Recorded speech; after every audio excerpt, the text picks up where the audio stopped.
Plant-based burgers like Beyond Meat and Impossible Foods have quickly moved from niche novelty to mainstream staple, often marketed as healthier, more sustainable alternatives to traditional beef. With their sizzling appearance, meaty texture, and high-protein claims, they've become the poster child for the new era of food tech. But the question many consumers fail to ask is whether these products are actually better for your health, or just cleverly repackaged processed foods with a green halo. While the environmental benefits of reducing red meat consumption are real, the health picture of these faux burgers is far murkier than most labels let on. The first red flag is the ingredient list. These burgers are not made of whole vegetables or recognizable plant foods. Instead, they rely on highly processed ingredients such as pea protein isolate, soy protein concentrate, methyl cellulose, yeast extracts, and natural flavors, which can mean just about anything. This isn't the simplicity of a black bean burger or a homemade lentil patty. It's an industrial product crafted in labs to mimic meat as closely as possible, not a natural source of plant-based nutrition. When you scan the label and see dozens of ingredients, many of which you wouldn't find in a home kitchen, it's clear this isn't clean eating. It's a manufactured approximation. Beyond Meat, for example, boasts a decent protein content, comparable to beef, but how that protein is extracted and processed matters. Protein isolates go through multiple steps of chemical extraction and refinement. In doing so, they lose the natural fiber, minerals, and phytonutrients found in whole plants.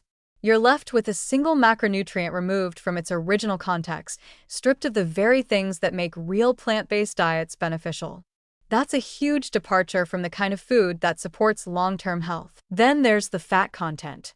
To achieve the juicy texture of beef, these burgers use refined oils, primarily canola and coconut oil. While coconut oil is plant-derived, it's also extremely high in saturated fat. Some plant-based burgers contain just as much, or more, saturated fat as a beef patty. And while animal fat has its own health implications, loading up on plant source saturated fat doesn't negate the risks, it simply changes the source. For those seeking these products as a heart-healthier option, the numbers on the nutrition label may be disappointing. Sodium is another issue. In order to make these products taste like meat, a significant amount of salt and flavor enhancers are added. A single Beyond or Impossible burger can contain over 350 to 400 milligrams of sodium, sometimes more, before you add buns, condiments, or sides. That's more than many people realize, and especially concerning for anyone watching their blood pressure or trying to limit processed food intake. The end result may be meatless, but it's far from low risk. Marketing around these burgers also tends to obscure their ultra-processed nature. Words like plant-based give the impression of wholesomeness, even though these products are closer in form and function to processed snack foods than fresh vegetables.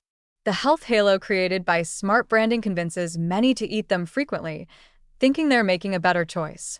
But just because something isn't made from meat doesn't automatically make it good for you. This kind of thinking has led to a false sense of nutritional security around foods that should still be eaten cautiously, if at all. Another layer to consider is how these companies aim to hook consumers not just with health claims, but with the promise of indulgence without guilt. They've engineered their products to simulate the sensory experience of real meat, bleeding, sizzling, even the umami punch, all without the ethical baggage. But sensory mimicry doesn't mean nutritional equivalence. You're still eating something that's been heavily processed, with ingredients designed to trick your body into responding as if you're eating whole food, when you're not. There's also the question of long-term effects. These products are relatively new, and while their ingredients are individually approved for consumption, the way they interact together in the body over time hasn't been extensively studied. Just like early diet sodas or low-fat processed foods, there's a risk that we're embracing a product whose health implications won't be fully understood until much later, when dietary patterns have already shifted and become difficult to reverse. The bottom line is that while plant-based burgers may be a better choice environmentally or ethically for some people, they're not the nutritional equivalent of a home-cooked plant-based meal, nor are they necessarily better than a high-quality, minimally processed cut of meat. They are still ultra-processed foods, engineered to satisfy cravings and sell at scale, not the ideal foundation of a healthy diet. For those looking to reduce meat without trading one processed product for another, whole food-based meals built on legumes, grains, vegetables, and nuts remain a far superior choice. Beyond Meat might be beyond beef, but it's not beyond scrutiny.